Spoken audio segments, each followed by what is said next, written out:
Tips dan trik menjadi pribadi yang tenang. Yang selanjutnya, hidup antara problem dan solusi. Jika ada seseorang yang mengatakan kepada Anda bahwa hidupnya begitu nyaman, tentram, damai, bahagia, dan sejahtera, tanpa masalah berarti, pastikan bahwa itu adalah kebohongan besar. Hidup sendiri adalah masalah. Jadi jelas, tidak ada satupun orang yang hidup di bawah kolong langit ini yang tidak punya masalah. Semua pasti punya dengan macamnya yang berbeda satu sama lain dan kadar yang berlainan pula. Namun, intinya sama saja, masalah juga. Bukan? Bagaimanapun persoalan dalam hidup itu sendiri adalah energi yang menjamin dinamika kehidupan seseorang selaku pelaku kehidupan itu sendiri. Orang bijak mengatakan bahwa masalah itulah yang pada dasarnya mendewasakan diri, menjadikan kita naik tingkatan setiap kali berhasil mengatasi masalah dalam hidup. Masalahnya, untuk naik tingkat atau derajat dalam kehidupan menjalaninya, tidaklah semudah yang kita pikirkan. Kita tahu tidak ada masalah yang tidak terselesaikan. Yang kita perlukan adalah memiliki strategi yang tepat dan cerdas dalam mengatasi masalah, sehingga masalah itu dapat segera tuntas. Masalah yang tidak segera diatasi akan makin sulit untuk ditaklukkan, sebab biasanya akan disusul dengan masalah-masalah baru yang makin pelik dan tidak jarang akan membuat kita stres, cemas, dan kehilangan orientasi hidup. Sekali lagi, kita harus yakin bahwa masalah kita pasti bisa terselesaikan. Jika orang lain bisa mengatasinya, tentu kita pun bisa. Optimistislah. Nah, di bawah ini adalah langkah-langkah yang bisa diterapkan untuk mengatasi masalah hidup. Langkah pertama, adakah masalah? Sebagai langkah pertama, penting untuk mendeteksi adakah masalah yang dihadapi saat ini. Deteksi dini ini penting dilakukan agar dapat meminimalisasi atau mencarikan solusi secepatnya atas masalah tersebut. Tahu ada masalah, tetapi berlaku masa bodoh, cuek, atau pura-pura semua baik-baik saja. Ini sangat berbahaya. Sebab masalah yang dianggap kecil dan masih dapat diatasi itu, kenyataannya jika tidak diatasi akan menjadi bom waktu yang siap meledak kapan saja tanpa memberikan peringatan sebelumnya. Tiba-tiba semua berantakan dan tidak ada lagi yang bisa dilakukan kecuali penyesalan. Oleh karena itu, lakukan sesuatu. Deteksi masalah sedini mungkin.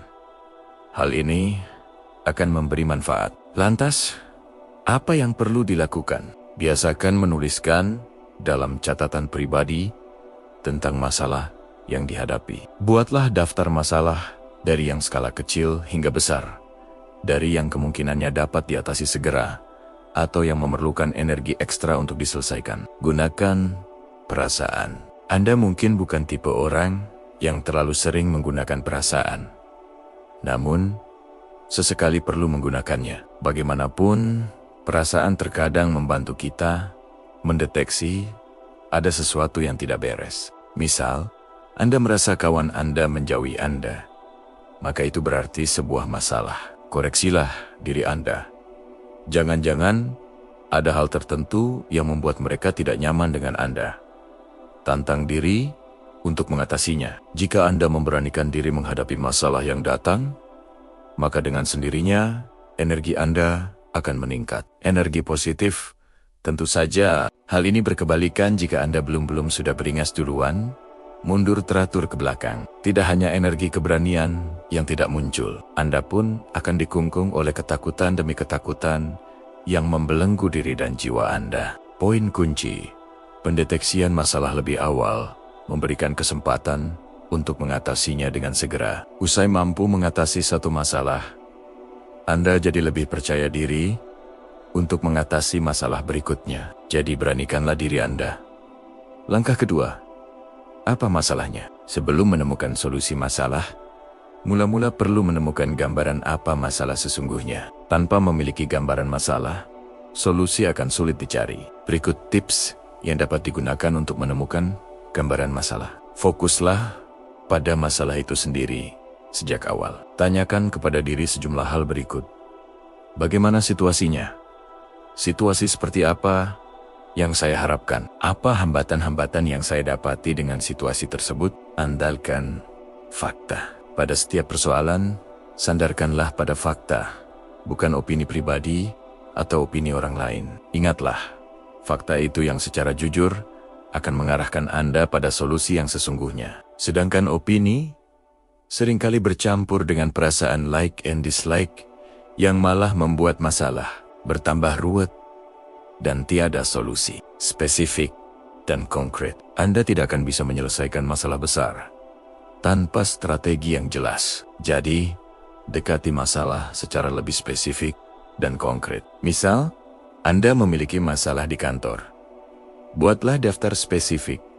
Lebih khusus, apa masalah tersebut? Konkretnya, di mana? Dengan demikian, Anda bisa lebih jelas dan cepat menyelesaikannya. Langkah ketiga, apa tujuan untuk masalah ini? Selanjutnya, yang perlu diketahui adalah apakah Anda sudah benar-benar menemukan solusi terhadap masalah Anda? Apakah Anda sudah mempersiapkan langkah-langkah teknis yang dapat dengan mudah Anda terapkan? Yang tidak kalah penting, miliki alokasi waktu yang efisien untuk masalah. Bekerja dengan waktu akan memberikan orientasi yang lebih jelas. Anda tidak boleh terlalu bertele-tele, sebab waktu sangat berharga. Seandainya Anda dapat menyelesaikan masalah dalam 2 atau 3 hari, Anda tidak perlu harus membuang waktu sampai seminggu atau bahkan sebulan, bukan? Itu sebuah pemborosan untuk mencapai semua itu. Berikut sejumlah tips yang dapat dilakukan. Realistis. Anda harus memastikan bahwa tujuan Anda dapat Anda capai dengan mempertimbangkan kekuatan dan kelemahan diri Anda. Jangan memasang target terlalu tinggi, yang pada akhirnya justru mempersulit diri sendiri. Lebih baik bekerja dengan ukuran kekuatan diri sendiri. Setelahnya, begitu merasa sudah cukup kuat dan mampu, Anda dapat meningkatkan target tinggi secara bertahap. Spesifik. Target yang ingin Anda capai mestilah jelas, mengarah pada satu yang pasti dan lebih spesifik. Jangan terlalu umum. Target harus dapat diterjemahkan dengan mudah. Misalnya, Anda tidak bisa bilang begini, pokoknya, saya harus jadi orang yang sukses. Ini terlalu umum. Alangkah lebih baik jika Anda bilang begini, saya harus menjadi pengusaha yang sukses di bidang otomotif atau obat-obatan. Keduanya akan lebih meningkatkan minat dan semangat Anda dalam belajar teknik atau keterampilan di 2 bidang tersebut. 3. Mulai dengan tujuan jangka pendek. Apakah Anda pernah mendengar ungkapan bijak bahwa 1000 langkah dimulai dari 1 langkah pertama? Nah, begitulah yang perlu Anda lakukan. Mulailah dengan target-target jangka pendek dulu. Jangan memulai dengan sesuatu yang Anda belum mempunyai cukup ilmu dan keterampilan. Saat tujuan-tujuan jangka pendek tersebut sukses, itu secara otomatis akan memberikan Anda semangat dan visi baru untuk melangkah ke target yang lebih tinggi lagi. Langkah 4. Pikirkan solusi. Kesalahan yang sering dilakukan banyak orang terhadap masalah yang mereka hadapi adalah mereka tidak update terhadap solusi. Dengan kata lain, masalah yang mereka hadapi adalah masalah yang baru, tetapi mereka menyelesaikannya dengan cara lama. Tentu saja, ini tidak hanya kurang efektif, tetapi juga dapat memunculkan keruwetan baru. Intinya, terjadi penumpukan masalah. Nah, Anda tidak boleh mengulangi cara lama seperti itu. Perbarui ilmu pengetahuan dan keterampilan Anda. Tetaplah yakin bahwa solusi untuk setiap masalah selalu ada. Anda dapat mencobanya dengan melakukan teknik curah pendapat sebagai berikut. Siapkan lebih dari 1 solusi. Kemungkinan besar, masalah lebih cepat terselesaikan jika Anda mempersiapkan lebih dari 1 solusi. Paling tidak, ada 10 solusi. Ini harus menjadi cara atau gaya berpikir solutif Anda. Makin sering Anda memikirkan solusi yang banyak, daya pikir dan kritis Anda akan makin meningkat. Anda akan menjadi seorang problem solver. Jangan nilai solusi Anda. Apapun solusi yang berhasil Anda temukan, rumuskan untuk masalah. Terima saja, tuliskan dulu di secari kertas atau buku. Jangan pernah menilai dan menghakimi solusi tersebut saat itu juga. Cara demikian hanya akan membuat Anda tidak percaya diri dengan kreativitas Anda. Jangan biarkan solusi itu layu sebelum berkembang. Naifnya, Anda sendiri yang tidak memberikan ruang bagi solusi-solusi itu untuk tumbuh. Siapkan beragam solusi. Pastikan bahwa solusi yang Anda miliki berbeda dengan yang lain. Beragam dan unik. Keragaman solusi tersebut merupakan opsi yang menarik dan memiliki nilai plus tersendiri. Yang harus Anda ingat, meskipun Anda menemukan banyak solusi, jangan lantas terlalu percaya diri dan menganggap solusi Anda tersebut adalah yang terbaik. Anda tetap harus membuka diri terhadap orang lain. Jangan pernah sungkan meminta bantuan atau masukan orang lain demi kebaikan Anda sendiri. Nanti Anda akan menemukan sesuatu yang selama ini tidak pernah Anda pikirkan. Dan itu datangnya dari orang-orang di sekitar Anda. Langkah 5. Putuskan solusinya. Pada langkah sebelumnya, sudah ada sejumlah opsi dari solusi yang berhasil Anda rumuskan. Inilah saatnya memutuskan solusi mana yang paling tepat untuk diterapkan. Banyak solusi memang baik, tetapi bagi sebagian orang juga dapat membuat kebingungan, gamang, dan cemas untuk melangkah.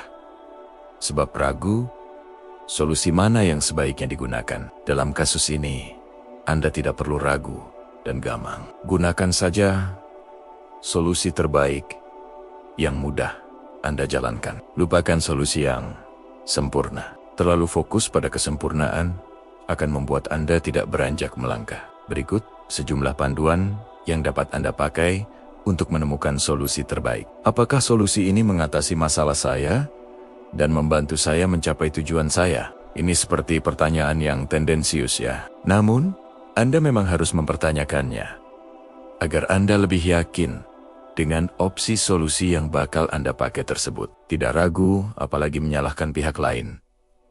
Jelas itu sebuah tindakan konyol. Berapa lama dan seperti apa solusi ini bekerja? Jangan lupa mempertimbangkan waktu dalam penyelesaian masalah.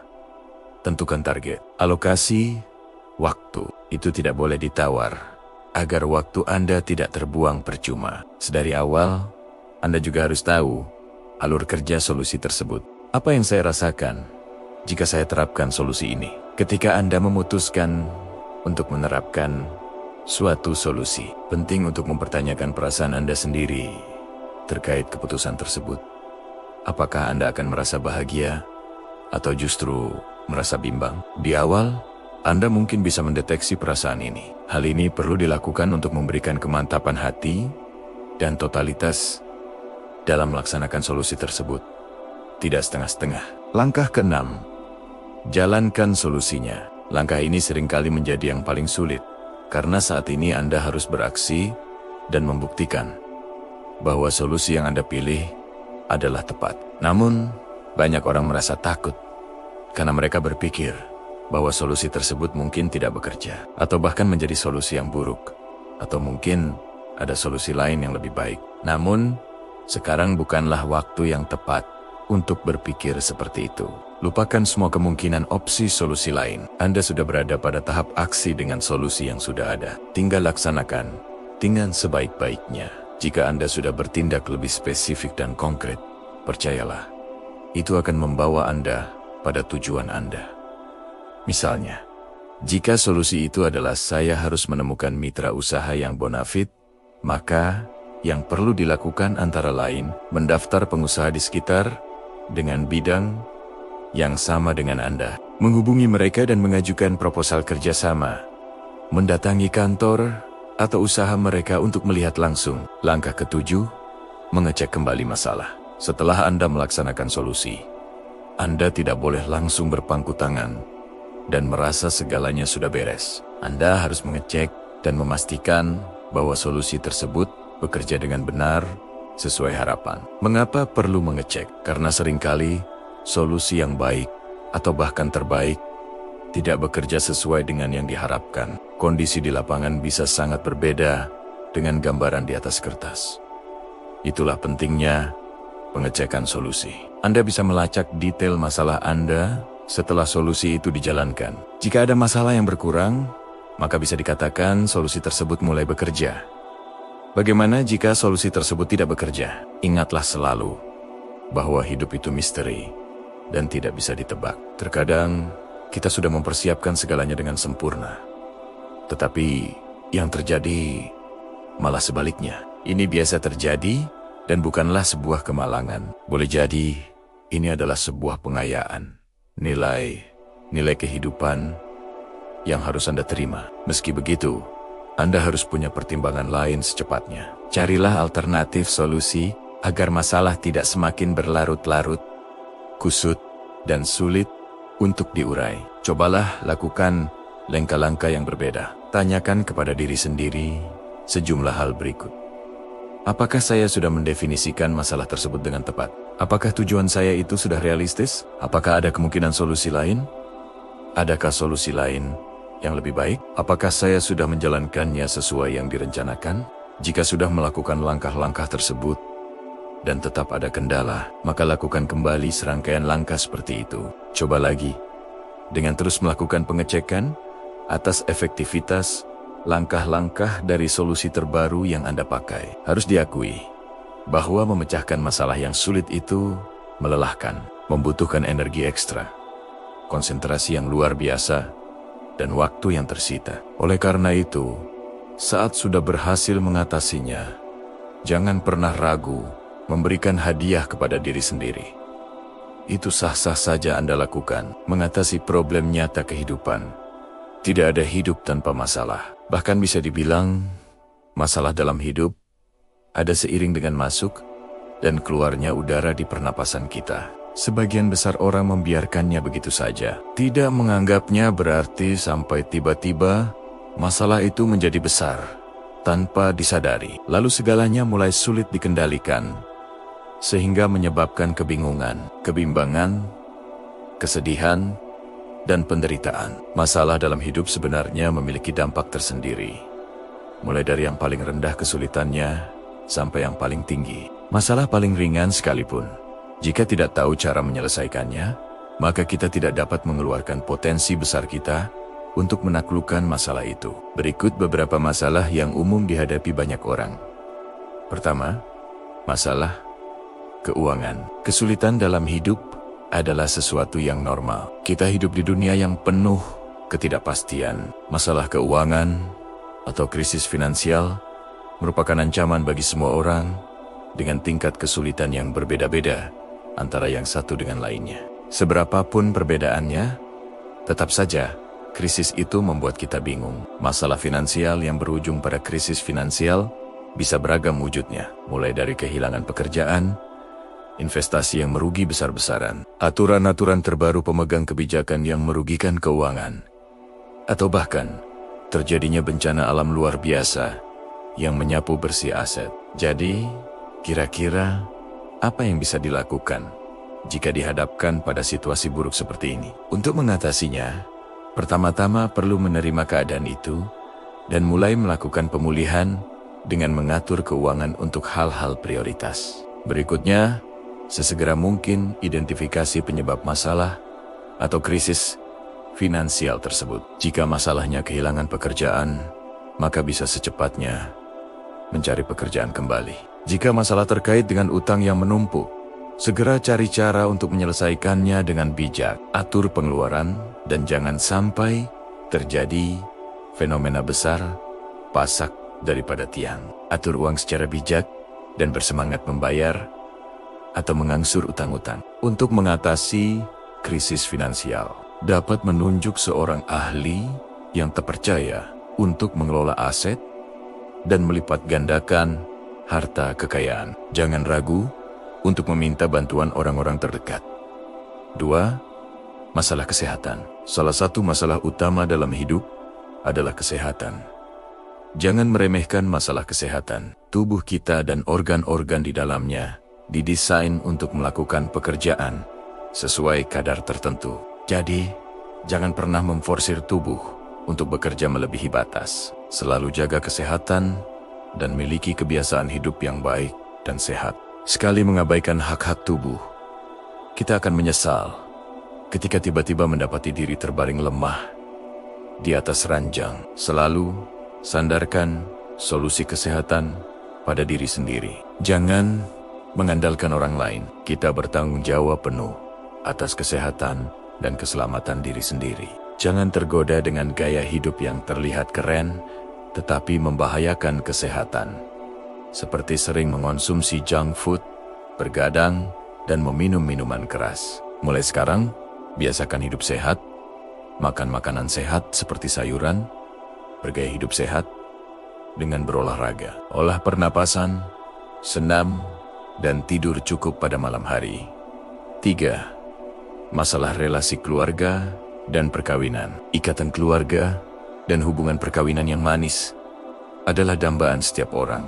Sayangnya, dalam perjalanannya, tidak sedikit ikatan perkawinan yang tidak semanis dan seindah yang dibayangkan. Selalu muncul masalah yang tidak terduga. Ternyata awal yang indah bisa berakhir buruk dan mengenaskan. Cinta pun bisa berakhir menjadi prahara. Hal terbaik yang dapat dilakukan untuk mengatasi masalah relasi keluarga dan perkawinan adalah mencegah lebih awal. Jika sudah telanjur terjadi, hadapi saja kenyataan itu.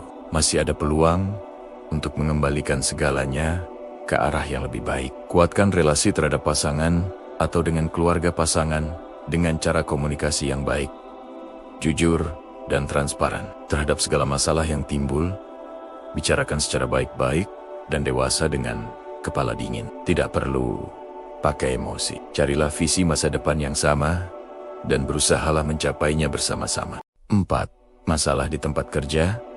Tempat kerja bisa disebut rumah kedua. Sepanjang hari, sejak pagi, kita sudah di sana sampai sore. Sisa waktu kita habiskan di rumah sendiri. Itu pun hanya untuk beristirahat dan sesekali bersosialisasi dengan sahabat atau tetangga di sekitar rumah. Waktu yang lebih banyak tersita di tempat kerja, bersinggungan dengan kolega kerja yang berasal dari beragam latar belakang, pandangan dunia, dan budaya yang berbeda. Tidak bisa dipungkiri, terkadang menyebabkan konflik atau perselisihan. Ini akan membuat kita cukup tertekan dan stres. Paling tidak, membuat kita tidak nyaman lagi berada di sana dan tidak bisa bekerja dengan produktif. Nah, agar perasaan tidak nyaman itu tidak berlarut-larut, kita harus bertekad mengatasinya. Pertama, hindari konfrontasi secara langsung. Itu akan kontraproduktif. Selanjutnya, tenang dan pahami cara berpikir orang-orang di sekitar dan cara mereka memandang dunia, adat istiadat, dan sebagainya. Sesekali, ajak mereka untuk sekadar ngopi. Itu dapat mencairkan suasana dan membangun rasa saling pengertian.